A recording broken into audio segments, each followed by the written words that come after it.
తొలిపలుకు channel కి స్వాగతం. నేను జ్యోతి.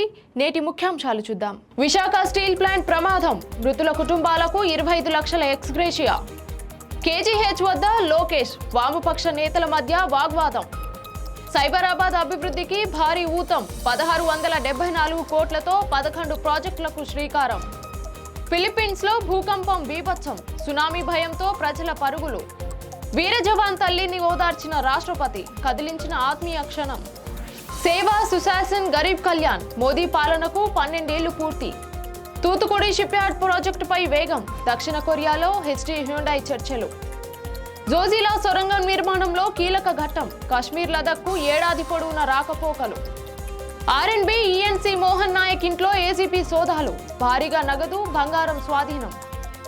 H1B వీసాపై భారీ ఊరట, $1,00,000 ఫీజు రద్దు. నాంపల్లిలో మెగా జాబ్ మేళా ప్రారంభం, యువతకు ఉపాధి అవకాశాల కల్పన. విశాఖపట్నం స్టీల్ ప్లాంట్ లో జరిగిన అగ్ని ప్రమాద ఘటనపై కేంద్ర ఉక్కు శాఖ మంత్రి హెచ్డి కుమారస్వామి కీలక ప్రకటన చేశారు. ప్రమాదంలో మృతి చెందిన 8 మంది కార్మికుల కుటుంబాలకు 25 లక్షల చొప్పున, గాయపడిన వారికి 10 లక్షల చొప్పున ఎక్స్గ్రేషియా అందజేస్తామని ప్రకటించారు. బాధిత కుటుంబాలు స్టీల్ ప్లాంట్ క్వార్టర్స్ లో కొనసాగేందుకు అవకాశం కల్పించడంతో పాటు వారి పిల్లలకు ఉచిత విద్య, కుటుంబంలోని ఒకరికి శాశ్వత ఉద్యోగం కల్పిస్తామని హామీ ఇచ్చారు. ప్రమాదానికి గల కారణాలను తెలుసుకునేందుకు నిపుణులతో ప్రత్యేక కమిటీని ఏర్పాటు చేసినట్లు తెలిపారు. ఇదే సమయంలో ప్రధాని నరేంద్ర మోదీ కూడా మృతుల కుటుంబాలకు 2 లక్షలు, గాయపడిన వారికి 50,000 ఆర్థిక సహాయం ప్రకటించారు. విశాఖపట్నంలోని కేజీహెచ్ ఆసుపత్రి వద్ద మంత్రి నారా లోకేష్ వామపక్ష పార్టీ నేతల మధ్య వాగ్వాదం చోటు చేసుకుంది. ప్రమాదంలో మృతి చెందిన వారి కుటుంబాలను పరామర్శించేందుకు వచ్చిన లోకేష్ మార్చరీ వద్ద బాధితులను కలిశారు. ఈ సందర్భంగా బాధిత కుటుంబాలకు పూర్తి న్యాయం జరగాలని వామపక్ష నాయకులు డిమాండ్ చేశారు. దీనికి స్పందించిన లోకేష్, డబ్బులు ఇచ్చి చేతులు దులుపుకోవడానికి రాలేదు, బాధితులకు అండగా ఉండడానికే వచ్చామని పేర్కొన్నారు. బాధిత కుటుంబాలకు ప్రభుత్వం అన్ని విధాలుగా సహాయం చేస్తుందని హామీ ఇచ్చారు. ఈ ఘటన అక్కడ కొంతసేపు ఉద్రిక్త వాతావరణానికి దారితీసింది. సైబరాబాద్ మున్సిపల్ కార్పొరేషన్ పరిధిలో ఔటర్ రింగ్ రోడ్ లోపల ఉన్న ప్రాంతాన్ని కోర్ అర్బన్ రీజియన్ ఎకానమీగా అభివృద్ధి చేయాలనే లక్ష్యంతో తెలంగాణ ప్రభుత్వం ముందుకు సాగుతోంది. 637 చదరపు కిలోమీటర్ల విస్తీర్ణం గల ఈ ప్రాంతాన్ని 3 జోన్లు, 16 సర్కిళ్లు, 76 వార్డులుగా విభజించారు.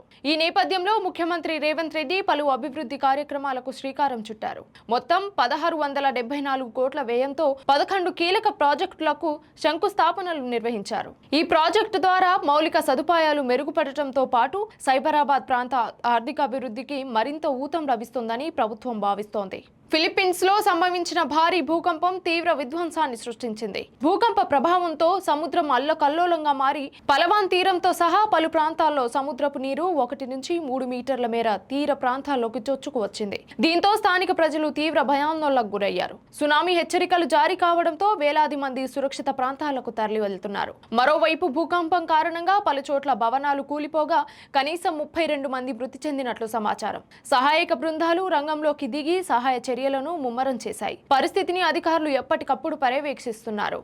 కీర్తి చక్ర అవార్డు ప్రధానోత్సవంలో రాష్ట్రపతి ద్రౌపది ముర్ము చూపిన మానవీయత అందరినీ కదిలిస్తోంది. 2024లో కశ్మీర్లో ఉగ్రవాదులతో పోరాడుతూ వీరమరణం పొందిన జంజాల్ ప్రవీణ్ ప్రభాకర్ ధైర్య సాహసాలకు గాను కేంద్ర ప్రభుత్వం మరణాంతరం కీర్తి చక్ర అవార్డును ప్రకటించింది. రాష్ట్రపతి భవనంలో జరిగిన ఈ కార్యక్రమంలో జవాన్ తల్లి అవార్డు స్వీకరిస్తూ భావోద్వేగానికి గురై కన్నీటి పర్వంతమయ్యారు. ఈ సమయంలో ప్రోటోకాల్ ను పక్కన పెట్టి రాష్ట్రపతి ఆమెను ఆప్యాయంగా ఆలింగనం చేసుకుని ఓదార్చారు. ఈ హృదయాన్ని హత్తుకునే దృశ్యాలు సోషల్ మీడియాలో వైరల్ గా మారి నెటిజన్ల ప్రశంసలు అందుకుంటున్నాయి. ప్రధానమంత్రి నరేంద్ర మోదీ నాయకత్వంలోని కేంద్ర ప్రభుత్వానికి 12 ఏళ్లు పూర్తయిన సందర్భంగా బీజేపీ 12 ఇయర్స్ ఆఫ్ సేవా ప్రచార కార్యక్రమాన్ని ప్రారంభించింది. ఈ సందర్భంగా కేంద్ర మంత్రులు ప్రభుత్వం సాధించిన విజయాలను ప్రస్తావించారు. 81 కోట్ల మందికి సంక్షేమ పథకాల ప్రయోజనాలు, 10 కోట్ల ముద్ర లోన్లు, విద్యుదీకరణ, రైల్వే మౌలిక సదుపాయాల విస్తీరణ వంటి అంశాలను హైలైట్ చేశారు. అలాగే 50 కోట్లకు పైగా జన్ధన్ ఖాతాలు, యూపీఐ విస్తీరణ, జీఎస్టీ అమలు, 2014లో 4 మాత్రమే ఉన్న యూనికార్న్ కంపెనీలు 132కు పెరగడం వంటి పురోగతిని వివరించారు. మరోవైపు పేదరికం తగ్గిన యువత, నిరుద్యోగం, ఉద్యోగాల కల్పన వంటి సవాళ్లు ఇంకా ఉన్నాయని విమర్శకులు పేర్కొంటున్నారు.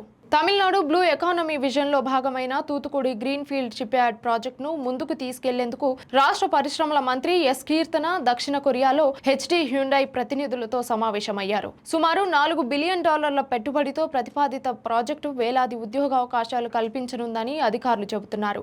ఇదే సమయంలో Mazagon dock ship builders limited ఆంధ్రప్రదేశ్లో పెట్టుబడుల అవకాశాలను పరిశీలిస్తున్నట్లు వార్తలు వచ్చిన నేపథ్యంలో ఈ భేటీ ప్రాధాన్యం సంతరించుకుంది. అయితే షిప్ బిల్డింగ్ క్లస్టర్లో 2 సంస్థలు కూడా కలిసి పనిచేసే అవకాశాలున్నాయని తమిళనాడు ప్రభుత్వం స్పష్టం చేసింది. తూతుకుడి ప్రాంతం లోతైన సముద్ర తీర ప్రాంతం కావడం, పారిశ్రామిక మౌలిక సదుపాయాలు ఉండడం ప్రాజెక్టుకు అనుకూలంగా మారనున్నాయి. ఎత్తైన హిమాలయ పర్వతాల్లో భారత్ చేపట్టిన అత్యంత ప్రతిష్టాత్మక మౌలిక వసతుల ప్రాజెక్టులో ఒకటైన జోజిలా సొరంగం నిర్మాణంలో కీలక మైలురాయి నమోదైంది. 13.15 కిలోమీటర్ల పొడవైన ఈ సొరంగంలో టన్నెల్ బ్రేక్ త్రూ పనులు విజయవంతంగా పూర్తయ్యాయి. ఈ సొరంగం అందుబాటులోకి వస్తే కశ్మీర్, లదక్ మధ్య ఏడాది పొడవునా రాకపోకలు సాధ్యమవుతాయి. పర్యాటకం, వాణిజ్యం, ఆర్థికాభివృద్ధికి కొత్త ఊపునివ్వడంతో పాటు సరిహద్దు ప్రాంతాలకు సైన్యం సామాగ్రిని వేగంగా తరలించేందుకు ఇది ఎంతో కీలకంగా మారనుంది. జమ్మూ కాశ్మీర్ అభివృద్ధి ప్రయాణంలో జోజిలా టన్నెల్ మరో చారిత్రక అధ్యాయంగా నిలవనుందని అధికారులు చెబుతున్నారు.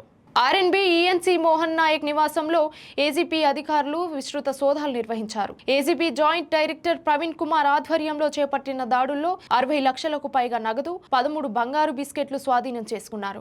సుమారు కిలో బంగారు ఆభరణాలను కూడా అధికారులు గుర్తించారు. హైదరాబాద్, నిజామాబాద్ ప్రాంతాల్లోని ఆస్తులకు సంబంధించిన పత్రాలు, ఖాళీ స్థలాలు, భూముల డాక్యుమెంట్లను స్వాధీనం చేసుకున్నారు. మొత్తం 15 ప్రాంతాల్లో ఏకకాలంలో నిర్వహించిన ఈ సోదాలు ఉదయం నుంచి కొనసాగుతున్నాయి. కేసుకు సంబంధించిన పూర్తి వివరాలను ఏసీబీ అధికారులు సేకరిస్తున్నారు. అమెరికాలో ఉద్యోగ అవకాశాల కోసం ఎదురు చూస్తున్న భారతీయులకు భారీ ఊరట లభించింది. H1B వీసాపై అధ్యక్షుడు డొనాల్డ్ ట్రంప్ విధించిన $1,00,000 ఫీజును అమెరికా కోర్టు రద్దు చేసింది. ఈ నిర్ణయంతో అమెరికాలో ఉద్యోగాల కోసం వెళ్లాలనుకునే విదేశీ నిపుణులకు, ముఖ్యంగా భారతీయ ఐటీ ఉద్యోగులకు ప్రయోజనం కలగనుంది. అధిక ఫీజుల భారం తగ్గడంతో H1B వీసా ప్రక్రియ మరింత సులభతరం కానుంది. కోర్టు తీర్పును వలసదారుల హక్కుల సంఘాలు స్వాగతించగా భారతీయ ఉద్యోగ వర్గాల్లో ఆనందం వ్యక్తమవుతుంది. అమెరికా వెళ్లే మార్గం మరింత సులభతరమైందని నిపుణులు అభిప్రాయపడుతున్నారు. ప్రజాపాలన ప్రగతి ప్రణాళికలో భాగంగా హైదరాబాద్ నాంపల్లిలోని రెడ్ జోన్ గార్డెన్లో మైనారిటీ సంక్షేమ శాఖ, మైనారిటీ ఫైనాన్స్ కార్పొరేషన్ ఆధ్వర్యంలో మెగా జాబ్ మేళా ఘనంగా ప్రారంభమైంది. ఈ కార్యక్రమాన్ని మంత్రి పొన్నం ప్రభాకర్, మంత్రి అజారుద్దీన్తో కలిసి ప్రారంభించారు. యువతకు ఉపాధి అవకాశాలు కల్పించడమే లక్ష్యంగా నిర్వహిస్తున్న ఈ జాబ్ మేళాలో పలు ప్రముఖ సంస్థలు పాల్గొంటున్నాయి. కార్యక్రమంలో రాజ్యసభ సభ్యుడు అనిల్ కుమార్ యాదవ్, ప్రభుత్వ సలహాదారు Shabbir Ali, minority corporation chairman Obedullah Kotwal, minority గురుకుల వైస్ చైర్మన్ ఫహీముద్దీన్తో పాటు పలువురు అధికారులు, ప్రజాప్రతినిధులు పాల్గొన్నారు. యువత ఈ అవకాశాన్ని సద్వినియోగం చేసుకోవాలని నేతలు సూచించారు. ఇదే వాల్టి బులెటిన్ అప్డేట్స్. మరొక బులెటిన్తో మళ్ళీ కలుద్దాం. చూస్తూ ఉండండి తొలి పలుకు న్యూస్.